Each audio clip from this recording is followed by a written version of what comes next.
জামাত ইসলাম সহ আরও 8টি রাজনৈতিক দল জরুরি বৈঠকে বসেছেন।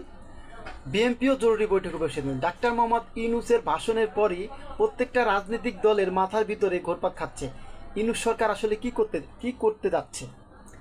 জামাত ইসলাম আনুষ্ঠানিকভাবে সংবাদ সম্মেলন করে বলেছে, ডক্টর মোহাম্মদ ইউনূসের জুলাই আগস্টের যে গণভোট, এটা সাধারণ মানুষের প্রতিফলন হয়নি। এবং এই 8টি রাজনৈতিক দল একই সুরে কথা বলছে। এনসিপিও একই সুরে কথা বলতেছে। বিএনপিও জরুরি বৈঠকে বসেছে, জামাত ইসলামও জরুরি বৈঠকে বসেছে। দেশে আসলে আমরা শান্তি চাই, কোনো হাঙ্গামা চাই না। কিন্তু জামাত ইসলাম গণভোটের জন্য অনড়। তারা জাতীয় নির্বাচনে আগেই গণভোট চায়।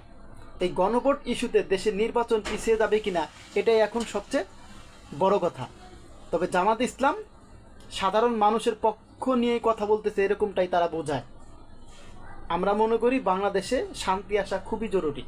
প্রত্যেকটা রাজনৈতিক দল যদি এখন ঐক্যবদ্ধ না থাকে, তাহলে সামনে নির্বাচনে ভয়াবহ কিছু ঘটতে পারে বলে আশঙ্কা করে সাধারণ মানুষ।